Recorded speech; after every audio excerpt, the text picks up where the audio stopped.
Oke, selamat datang. Kali ini kita akan menyelami sebuah cerita yang luar biasa.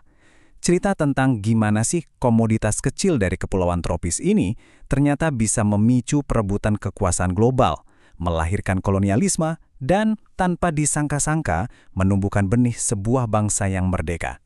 Nah, ini dia pertanyaan utamanya. Gimana mungkin, ya kan?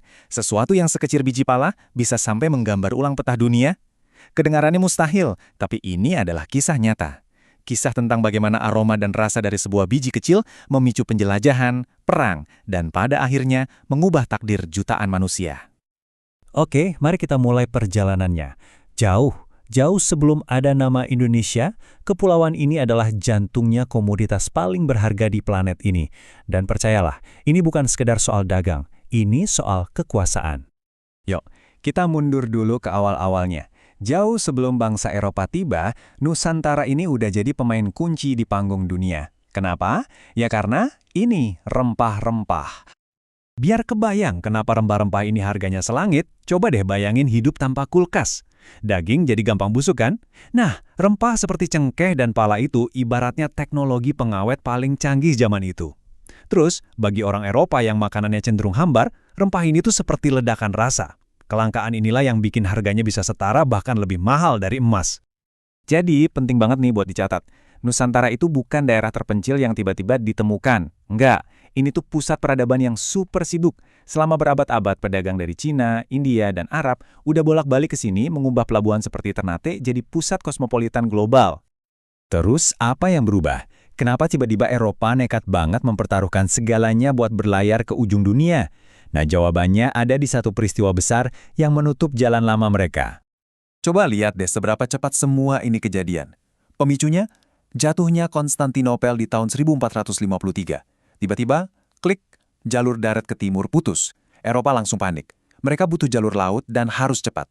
Portugis gerak duluan, merebut Malaka. Gak lama, Belanda datang dengan VOC. Ini bukan cuma perusahaan dagang biasa, tapi mesin perang korporat. Perlombaan paling brutal dalam sejarah pun dimulai. Terus apa sih yang bikin mereka nekat menyeberangi lautan bahaya gitu? Gampangnya ingat aja 3G. Pertama, gold, jelas kekayaan tanpa batas dari monopoli rempah. Kedua, glory, kebanggaan bisa menancapkan bendera di tanah baru. Dan yang ketiga, gospel, misi menyebarkan keyakinan mereka.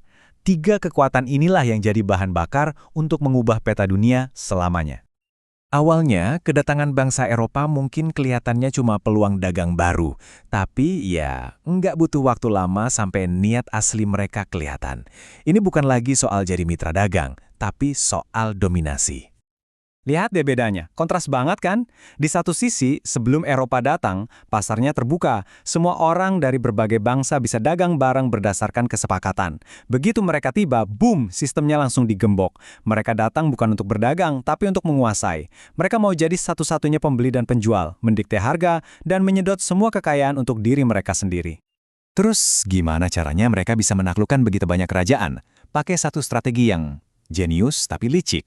Divided et impera, atau politik adu domba. Mereka nggak perlu nyerang semua orang. Cukup cari aja persaingan yang udah ada. Dukung satu pihak, terus biarin mereka saling hancur. Siapapun pemenangnya pasti bakal jadi lemah dan berutang budi. Jadi gampang banget buat dikendalikan. Dan, ya inilah hasilnya. Para penguasa yang tadinya berdaulat, penuh kuasa, sekarang cuma jadi boneka. Karena terus diadu domba dan kalah jauh soal teknologi militer, kerajaan-kerajaan di Nusantara ini rontok satu persatu. Otonomi mereka direnggut sampai cuma jadi simbol tanpa kekuasaan yang nyata. Selama lebih dari 300 tahun, Nusantara yang nantinya dikenal sebagai Hindia Belanda hidup di bawah sebuah sistem yang dirancang bukan untuk kemajuan, tapi murni untuk eksploitasi. Contoh paling kejamnya mungkin tanam paksa. Coba bayangin, Anda itu petani. Anda dipaksa menanam kopi atau tebu buat diekspor di tanah yang seharusnya Anda pakai buat menanam padi untuk makan keluarga sendiri.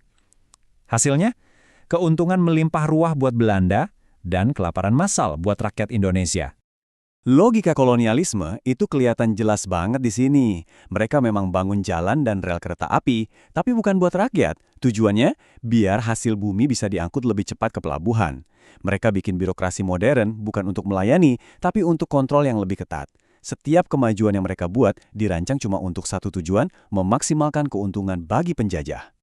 Dan dampaknya itu jauh lebih dalam dari sekedar ekonomi loh. Kolonialisme itu menciptakan semacam piramida sosial berdasarkan ras. Orang Eropa di paling atas dan penduduk asli di paling bawah. Nah, struktur diskriminatif inilah yang menciptakan luka sosial yang warisannya jujur aja mungkin masih bisa kita rasakan sampai sekarang. Tapi, ya, di dalam setiap sistem penindasan, seringkali tumbuh benih perlawanan. Dan ironisnya, justru kebijakan kolonial itu sendiri yang tanpa sadar melahirkan para pemimpin yang pada akhirnya bakal menjatuhkan mereka. Ini nih ironi terbesarnya. Belanda bikin sekolah itu tujuannya buat melatih penduduk lokal jadi pegawai rendahan yang nurut. Tapi justru di sekolah-sekolah inilah anak-anak muda Indonesia malah baca soal revolusi Prancis, revolusi Amerika. Mereka belajar tentang konsep liberté, égalité, fraternité, kebebasan, kesetaraan, persaudaraan, dan mulai bertanya, loh kenapa ini nggak berlaku buat kita? Momen pentingnya datang di tahun 1908 dengan lahirnya Budi Utomo. Ini beda. Perlawanannya nggak lagi cuma pakai senjata, tapi pakai pikiran. Ini bukan partai politik, tapi lebih ke gerakan budaya yang tujuannya membangun kesadaran nasional lewat pendidikan. Inilah percikan api yang nantinya akan menyulut api kemerdekaan. Jadi, disinilah paradoksnya. Kebijakan yang dirancang buat memecah belah, malah menciptakan musuh bersama. Penderitaan bersama di bawah kolonialisme itu menumbuhkan rasa senasib yang melampaui batas suku dan pulau. Dari sinilah lahir sebuah gagasan yang benar-benar baru dan radikal, identitas Indonesia. Gerakan nasionalis memang makin kuat, tapi pukulan telak buat Belanda justru datang dari luar. Waktu Jepang bisa mengalahkan mereka dengan begitu cepat di tahun 1942, mitos kalau bangsa Eropa itu nggak terkalahkan langsung hancur berkeping-keping. Momen itu membuktikan satu hal kepada rakyat Indonesia, penjajah mereka ternyata bisa dikalahkan. Pintu menuju kemerdekaan pun terbuka lebar. Nah, kita kembali lagi ke titik awal perjalanan kita. Dari sebutir biji pala sampai jadi sebuah bangsa. Sebuah kisah tentang gimana perdagangan, keserakahan, dan penindasan bisa membentuk sejarah. Pertanyaan terakhir buat kita renungkan bareng-bareng. Gimana ya warisan dari era ini, baik dari sisi ekonomi global maupun struktur sosial, masih terus membentuk dunia kita sekarang?